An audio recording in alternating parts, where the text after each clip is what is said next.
Hello, dear listener of the podcast Becoming Human Again. A small message in advance. Due to some technical issues, my voice, the questions to Lisa McLeod, are a little bit deformed. Yet, the voice of Lisa McLeod herself are perfect. So, I apologize for the inconvenience that this may cause, yet I encourage you to continue listening as the beautiful messages and the insights of Lisa McLeod are of extreme value. Enjoy! Today I'm honored to have Lisa McLeod from the United States of America. I've got to know her through LinkedIn, and she is a writer. She has authored 5 best-selling books amidst one of the most important Selling with Noble Purpose and Leading with Noble Purpose. She's an executive coach and a keynote speaker. She is the creator of the Noble Purpose business philosophy, and Lisa's work has helped thousands of individuals and organizations achieve ambitious financial goals while also infusing more meaning and purpose into daily life. Lisa works with senior leaders and with firms like Hilton, Roche, and LinkedIn. So she's also a regular contributor to the Harvard Business Review, and her work has been featured in Fortune, the New York Times, and the Washington Post. And for those who might not know, last year I published my first book, which is called Becoming Human Again, but the Dutch title is called If Money and Success Don't Make You Happy, What Will? So I think I really found when I got to know about Lisa, I had the idea I must invite them because I think we could have a great discussion about purpose, about money, about success, about humanity, what it does with humanity, how it changes people, how it can change a complete organization or an individual. When we set purpose and humanity first.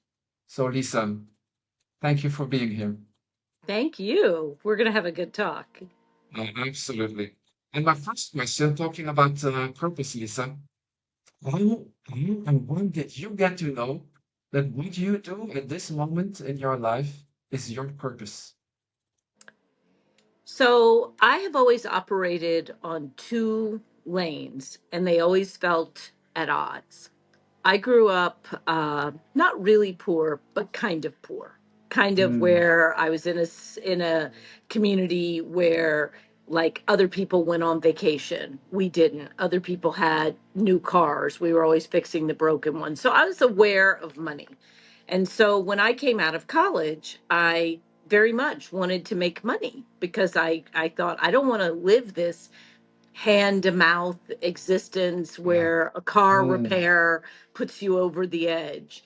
And so I've had these 2 lanes, and one was about money, very clearly focused on money, and the other was a more spiritual, something that I actually think we all have. In my research, I mm, later found that we all want belonging, significance, meaning. yeah. And so that was always a lie. And they always felt a little bit at odds. They would bump up against each other. But one of the things that I came to understand, and it actually happened to me through decades of sales training. I was a sales trainer for a big company. I then worked for a sales training company. I facilitated all these sales training programs of other Mm, people's content, not mine. And the thing that I would always see again and again and again is we would tell people focus on the customer, improve life for the customer. Don't be pushy. Don't, really lean into the customer. But then the cadence of daily work was hit the number, hit the number, hit the number. mm, And so one of the things that I came to see is I ended up doing a study of a bunch of medical representatives, and we were trying to identify what differentiated the top performers. And it became crystal clear to me one day when one of the representatives in a very high tech, very polished, making really good money environment, one of the representatives talked about a patient in a really meaningful way. And it mm, was a kind of one of those mic drop moments for me. She talked about this grandmother and how she'd helped her, this patient that was on their drug. And That's kind of a long-winded way of saying what it brought to the fore for me for the very first time was these true top performers in sales, and then I later went on to other professions, had a Mhm. different true north. The people that had Mm. resilience, the people that had tenacity, the people who were beloved by their customers, their true north was making a difference. And the money was the trailing indicator. And so Mm. that was the moment for me. That was actually the moment that Selling with Noble Purpose was born. Was And that a kind of an epiphany moment for you? it was, one of the ways I describe it, I don't know if it was epiphany or have you ever seen that scene in the movie when the person realizes their husband's having an affair or their business partner's cheating on them, which is a Yeah. negative thing. And then all these little incidents, all they go, that and that, and like their mind goes through all the little Mm. incidents. It's like So what we say in German is called maybe in English you know there's an aha-erlebnis, the aha moments, and eureka in Greek philosophy. yeah, and so it's not a new thing. It's clarity on the thing that Yeah, was gauzy. It's like it comes into the yeah. foreground. And Mm. so it was a singular clear concept. Execution is more complex and humans are complex and we have multiple motivations, but for me it finally got clarity on this, the money or the meaning. And what Mm. the later research proved is that the money is a trailing indicator. And companies that make money long term, that have a purpose bigger than money, actually outperform the market by over 350%. So how come still these days companies and individuals put the money first and then maybe purpose? What's the reason behind every time that this money issue is the first thing to go for, the main goal? Yeah. So I want to be clear I'm not a Buddhist monk. I live Mm. in a nice house. Money matters. I have Yeah. been broke as a child, watching parents struggle with money. And as an adult, my husband and I lost a business during the global Mm. recession in '08 and '09 and had to Yeah. go bankrupt. And I'm very public about this because money matters. If you are worried Yeah. about your mortgage, if I have lain awake at night on Thursday night worrying about how to make payroll with your heart Mm. about to jump out of your chest because you can't Yeah. pay your people and they need that money. So Yeah. let's be really clear, the money matters. Having said that, and when you're in scarcity, that's all you can think of is I got to make money. But one of the things that I did coming out of that bankruptcy is I had the benefit of being a little more mature, having a little more experience. And I said, Mm. I'm not going to turn my life into a money grab. I Yeah. don't want to live that way. Hand to the sky. I'm going to find a way to make money and make meaning at the same time. And that led me on this quest where then you tell the universe Yeah. what you want, she serves it up. But why do Mm. companies focus so much on the money? Because it's visible, because it's front and center, because that's what the CEO gets paid on. That's what he gets talked about. He or Mm. she gets talked about. It's the stock price, it's the quarterly capitalism, it's the thing that is very, very visible. But what we Mm. know is if you sit in a room talking about how to make more money, it is very unlikely that you will innovate. Mm. And if that Yeah. is the ethos of your company, you have transactionalized your relationship with your customers. They will leave you for a lower price. You have also transactionalized your relationship with your employees. And Mm. so I had a client tell me this. He's in the book, is a bank, and is a very successful commercial bank. He said, now what I've learned is I lead to the purpose, but I manage the business to the numbers. Mm.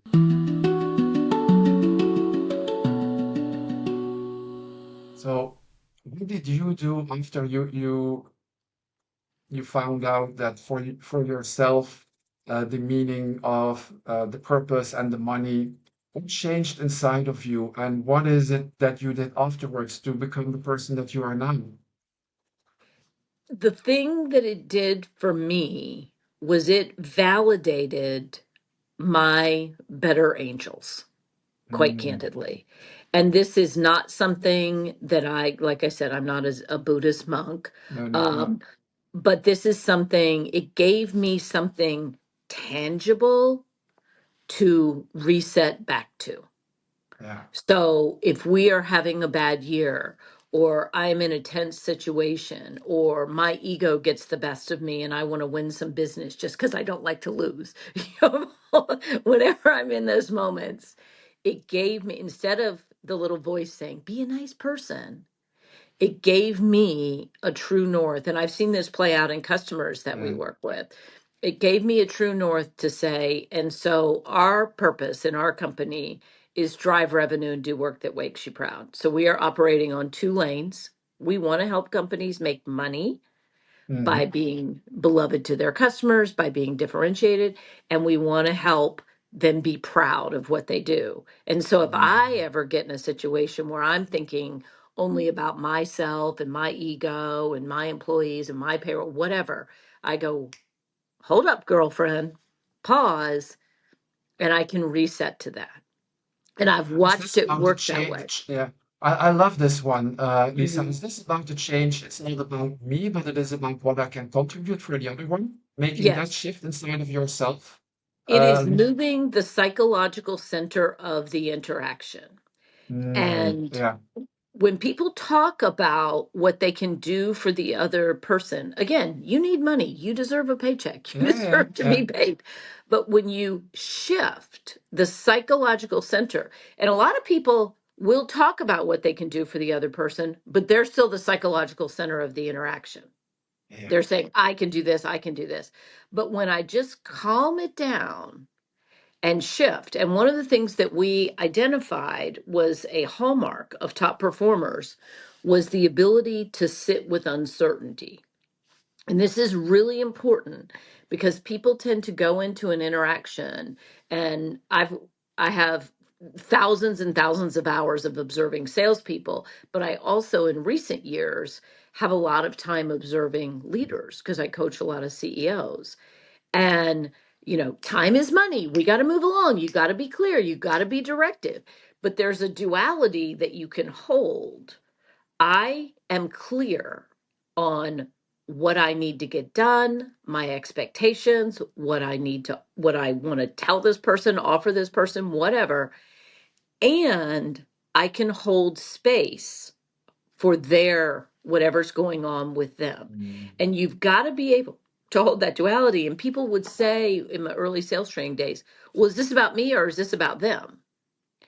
yeah. And it's about I had written another book on this that wasn't nearly as successful, called The Triangle of Truth. And it's about I'm over here, you're over here. It's not meet in the middle. It's step into a place of uncertainty and be willing to tolerate some Mm, uncertainty so that we can co-create something. And yeah. it is that way with a boss employee, it is that way with a seller, it's even that way with a parent and child. Mm. The I other one love needs that to have some you, agency. yeah. I love that you use the word uncertainty because I think what I see in the world happening now is that there is a lot of creation of uncertainty, Yeah, and it causes a lot of pain and a lot of not self-reflection, but going back to yourself and putting the I first and not what you can contribute or not creating this how you call it so beautiful this co-creation space and holding the space yeah. for us to create something together. Um, what is for you? What do you see the turning point for your turning the uncertainty into something into the place of the unknown? And what does one need to what does one need to find oneself into that place of being in the unknown and accepting that there is uncertainty? So there's a thing that we teach salespeople that's really helpful. And again, Yeah. it can apply to any interaction. And it's this duality, being able to, I think it was F. Scott Fitzgerald, who's an American author who wrote The Great Gatsby. And he Mm, said, the ability to hold two ideas at the same time and still function is a test of keen intelligence. I might have Yeah. butchered that a little bit, but he first noticed this. And so if you're going into an interaction with someone, what we tell salespeople is hold on to this idea. I think I can probably help you. And that's the, Mm, I think I can probably help you. Like I don't have to be 100% certain, because if I'm 100% certain, that's going to be a very off-putting energy. But I want to be okay. confident. I think I can probably help you because I've helped a lot of people in this situation. I think I can probably help you. Mm, And let's see how it plays out. And if you can take that energy into an interaction, even if you're a CEO, so I've taught this to CEOs, I think that I know what we need to do here. And I'm open to someone else might have another idea. So it's not mm, letting go of the confidence in your expertise and your ability to help. It's just holding it a little more lightly so that then yeah. there's room for the other person and they will feel that.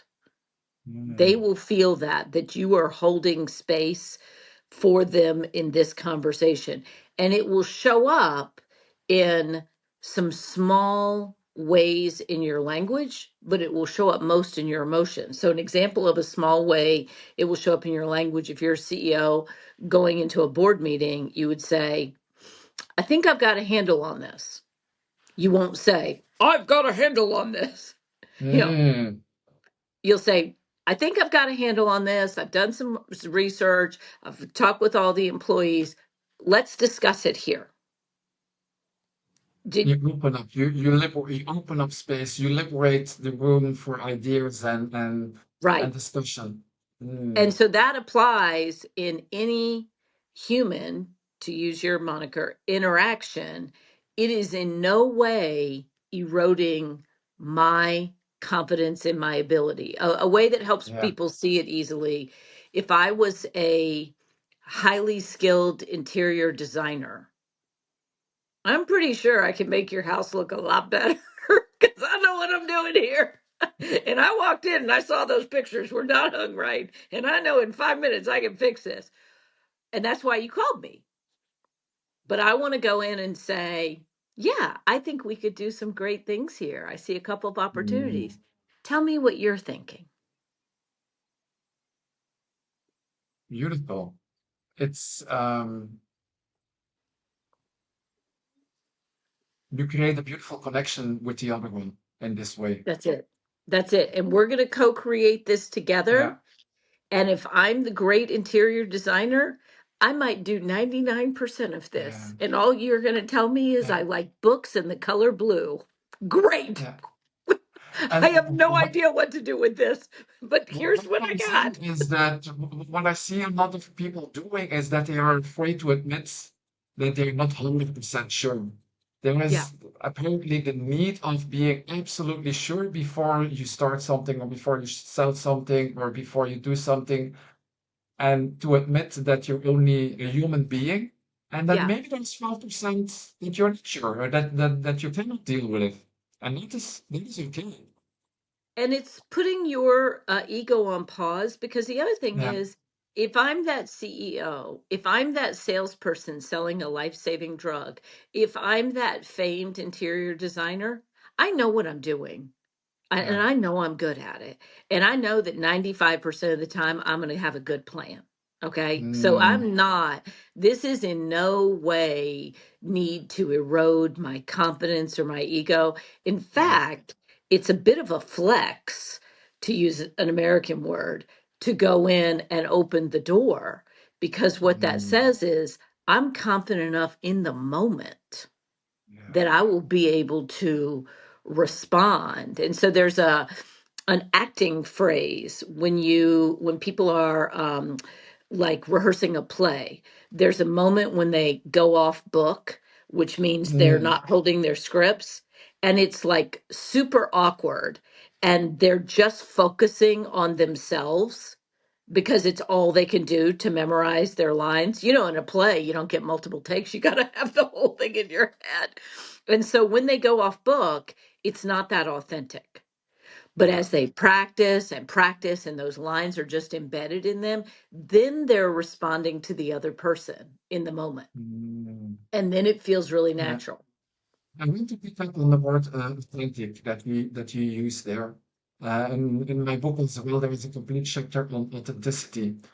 And when I worked for a large company here in Belgium, we had this the billboards with all the values in the company. But what many of the leaders of the company were doing was an absolute contradictory behavior towards what was said on the billboard of values. And so there was No. a big feeling of inauthenticity between what was preached and what was actually done Yes. in the company. So how can we make sure, with your experience on being really authentic with your purpose, um, and really act upon it? Because it's not an easy one. It's not easy. And in all the great religions of the world generally have a code of Mm, conduct. We all know they don't yeah. follow it all the time, but they usually start with good Mm, intentions, like yeah. values, like this is what we believe. But if you look, they also all do a weekly lesson in that because they know it's really hard. And they have a shared sense of being able to call each other out. So Yeah. one of the CEOs that we work with, and I'll just use this bank since I already used him. He was great, guy named Doug Williams. He ended up being Banker of the Year in America for high employee Right. retention, high customer retention, high earnings. So on the Mm, cover of American Banker. And he said when we came up with their purpose was we fuel prosperity. And we fuel prosperity. prosperity. And a lot of thought went into those words because we wanted prosperity, which is a little more benevolent than we help our clients make money. It's a Yeah. little more holistic. And we fuel it. The clients, they're business bankers. So the clients are the ones, they're investing in people's businesses. They're going to make the money. And so, and it could be anything. Hilton was, we filled the earth with the warmth and light of hospitality. That's Mm, Conrad Hilton 100 years ago. And the Hilton CEO, he's been very public. Krishna said about the same thing. But what both of those CEOs did is they said, this is our purpose, and I want to infuse it into every decision that we make. It's our North Star, it's the thing that we do. And yeah. if we're going to have a collective agreement here, if we feel in any meeting, whether I'm running it, you're running it, anybody's running it, that we're not there, anyone in the room doesn't just have the permission, they have the obligation to say, how Mm, does this help us achieve our purpose? And yeah. so that's where the difference is, because a lot of times it's really easy for people in the cheap seats that don't have to be held accountable for financial Yeah. results. Like when you're a kid, you know exactly how you'd run this household differently. But, and so these leaders are not in an easy spot. They No. alone should not be the ones, they don't have to be Yeah. perfect on their purpose. I love this idea of the shared accountability, even if it's not in your first interest. And I think that is so important for getting everybody involved and holding Yeah, everybody accountable to the common goal, the common purpose. right. Mm, And it's not that, and I want to be really clear, when people think noble purpose, they think lower your prices, get everything away for free. No, your job as a business, there people talk about internal customers, external yeah. customers, ESG, the community. You got one job as a business: improve life for your customers and get them to pay you for it. Improve it so Mm, well they're willing to pay you for it. That's your true north as a business.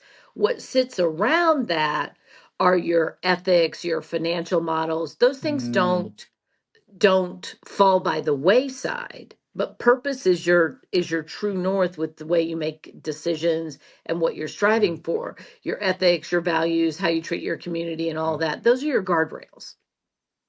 So is it the purpose that makes you happy in life and successful? The short answer is yes.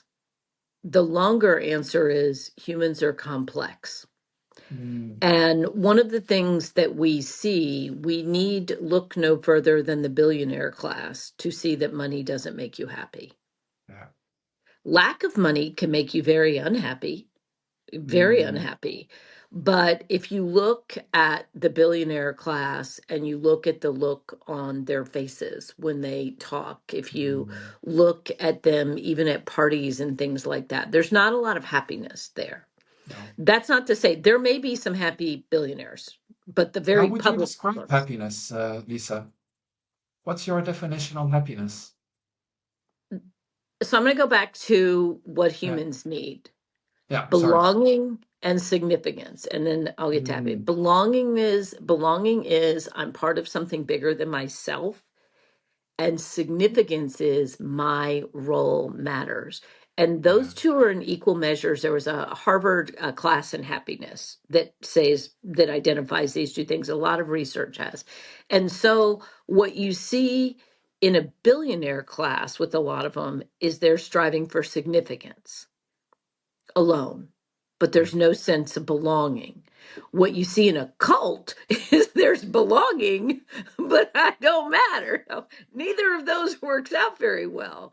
And so happiness is your ability to be in the moment that you're in, knowing that in your life, those two things are happening. So you may be looking at a sunset and have a beautiful experience of just that moment where you're not thinking about belonging and significance, you're not thinking about Mm, any of that.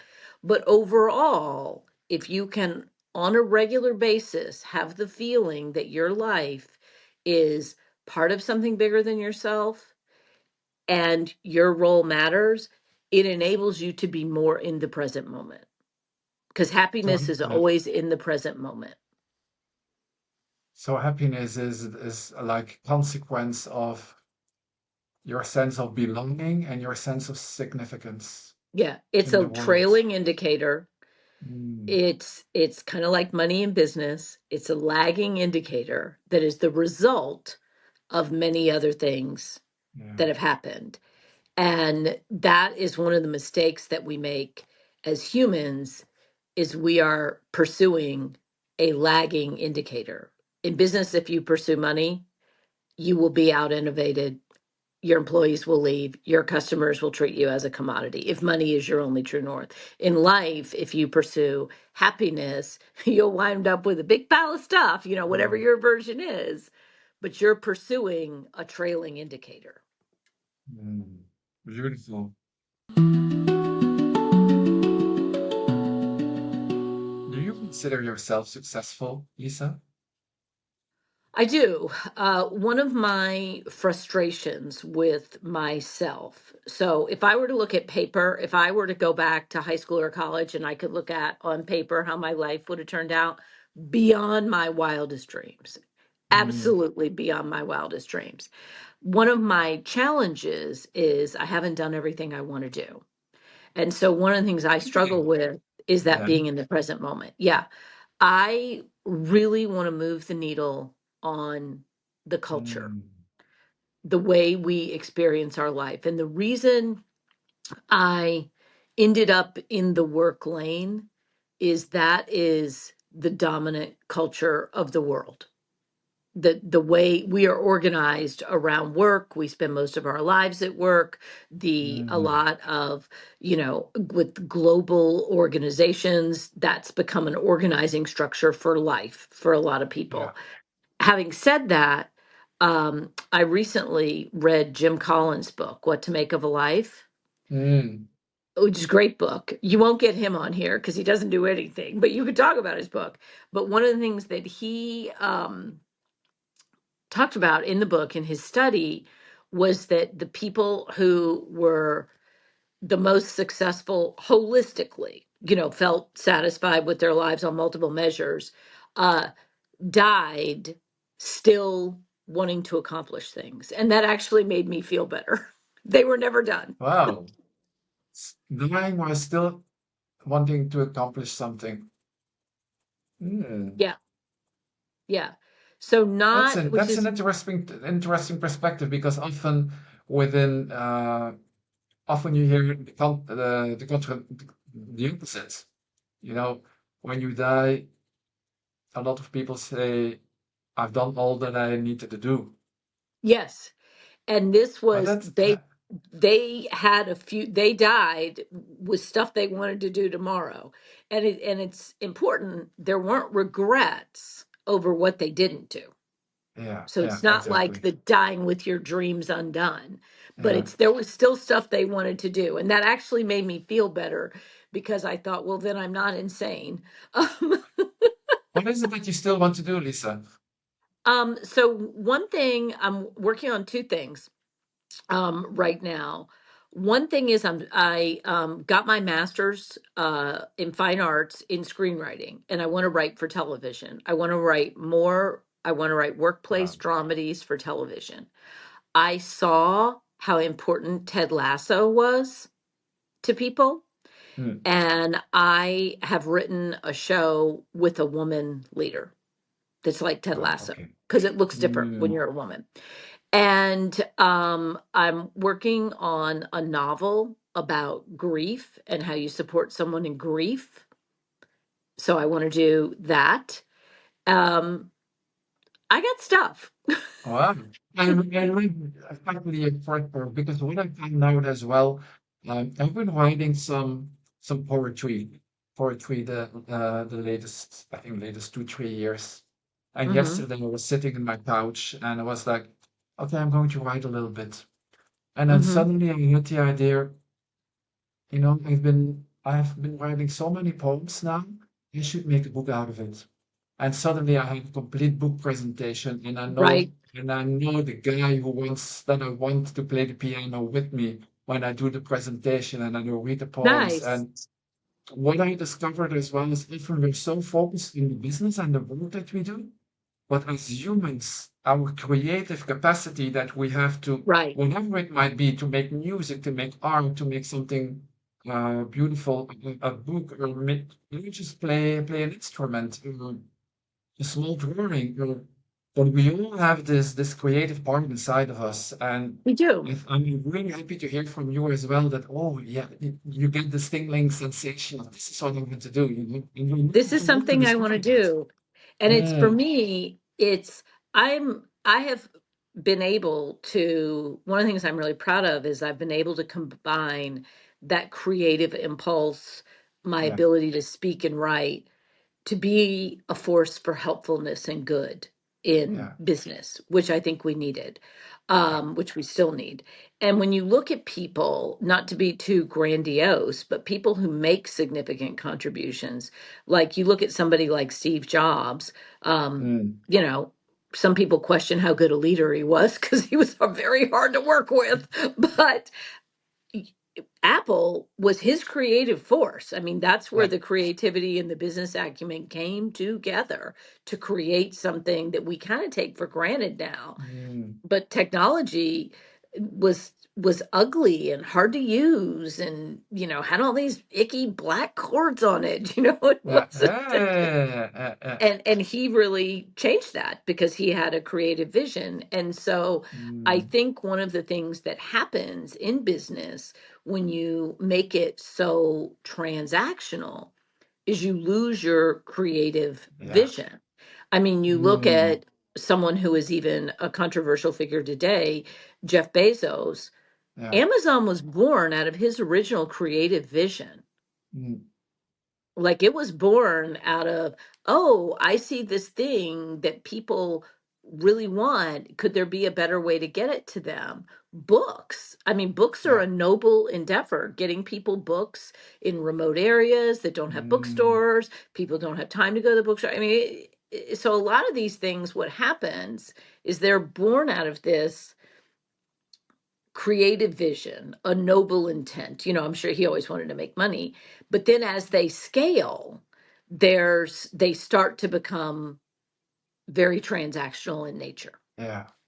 It's interesting because I've heard a story about McDonald's as well. The intention was to provide everybody with good meat because meat is important for people. And they had Yes. a true intention, and then you see what happened afterwards. So Yeah. what would you say, and with your experience, is the tipping point that the good intention turns into something more greedy, more transactional? What is the tipping point according to you? One big is if you go public. If Mm, you become a publicly traded company. Now, having said that, I have worked with many publicly traded companies that are still able to keep that true north, yeah. but it's harder. It is harder, and you need a really great CEO who has that clarity. You need a board that is in line with that. So there's a Mm, couple of points. One is during an economic downturn. That's when people get really nervous and become very transactional. yeah, yeah, yeah. Uh, a new competitor comes in. It's just like you think you have a good marriage and then you have a baby. A bit transactional, but also good. And then all of a sudden, we are measuring each other on our immediate contribution in this moment, and mine's more than yours. And I'm really angry because this squalling thing is demanding so much. I mean, the Mm, market is like that. yeah, The more quarterly earnings. You know, there's yeah. a guy that wrote a book called Evergreen, about enduring companies, and there are a number of companies that have made the decision. I've worked with a couple of them to stay private Yeah, because they don't want that quarterly earnings pressure, yeah, and they are creating legacy companies that can be handed yeah. down to children and grandchildren, and they do not want that kind of pressure. A couple You think companies in our book are those kind of companies. you think that is the future? I think that is one future. Mm. I think And the that other is one? one future. Um, and when I say that is one future, I think there's multiple futures. And I think people have clarity now, and they have the ability to make a choice. Mm, That one thing that technology has really done for us well, it has given us access to a lot of different stories. mm, And for better or worse, we can choose which ones to lean into. So I think particularly in my country, we are so organized around the stock market and publicly traded mm. Yeah. companies, and people have their pensions invested in them. I do not think that's going to go away. I mean, that would have to be like 100-year plan. But I do know that a number of people watching that have said, I'm choosing a different path for my company. Mm, yeah. Beautiful.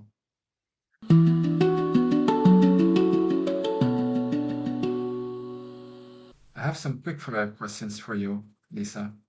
Okay. Never have money problems again. You always have inner peace. Never have any problems again or always have inner peace. Never have money problems again. Never have money Or problems.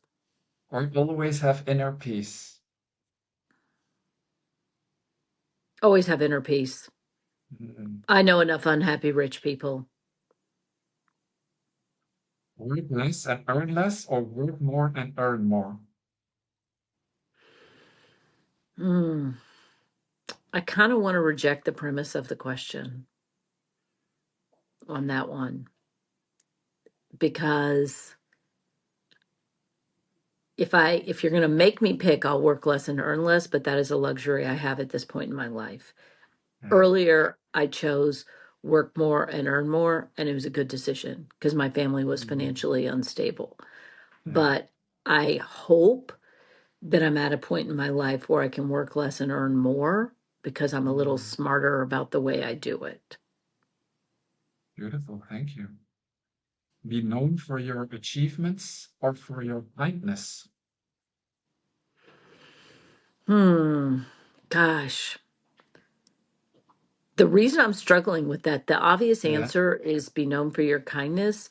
But I think one of my achievements is I think I've infused a level of humanity into business um, that has really mattered. And I think a lot of those people that I've done that with, if they were to describe me, they wouldn't probably call me unkind, but they wouldn't think of me like kind wouldn't be the first thing that would spring to their mind. They wouldn't think mean. And so, but given the achievements that I've chosen and the ones that I continue to choose, I think I would choose that because I think that Mm. they can make a big difference. But I'm sure that all the achievements that you have got so far were done with kindness. They were No? done with kindness, but I wouldn't say that's the top adjective people would use to Uh, describe me. You how would know, they describe you? it depends on how they interacted with me. Ah. I think the people Good. at my local coffee shop would describe me as very kind because I go in and I'm super happy and you know. Hmm. But some people that have worked with me know that if things aren't going well, A few sentences for you to complete. The moment I felt most fulfilled was. the moment I felt most fulfilled was, I'm going to have to think about that.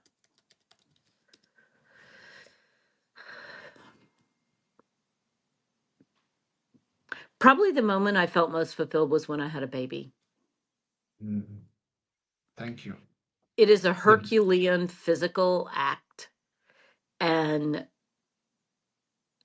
my husband said something to me when I was pregnant that really struck me.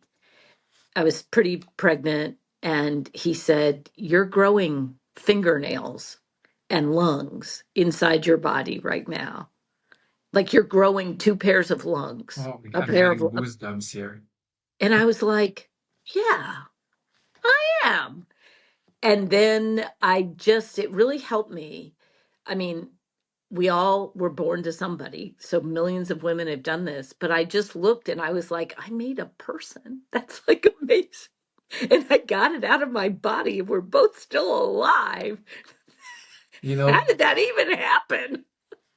I'm not a jealous person, but I'm really jealous of women who can create life because You it's should be such a, jealous. I- I'm so good at that. Yeah. I'm I really mean, jealous of that. it is amazing. And I think because it is so commonplace, we don't appreciate that. Yeah. And my husband was like, "You made a human, and now your body's Yeah. going to make its food." And I was like, and I felt like after I went into meetings and stuff after that, when people would be like, this is going to be really hard. I'm like, well, it's not like making a lung. We can do this. Hmm. Second one. The biggest misconception about me is. The biggest misconception about me, Uh-huh. I would say the biggest misconception about me, people that don't know me, is they think I don't care about money because of the titles of my books.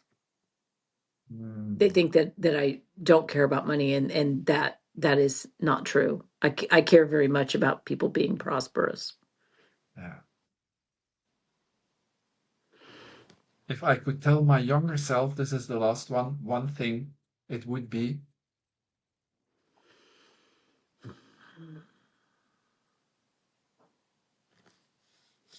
If I could tell my younger self one thing, it would be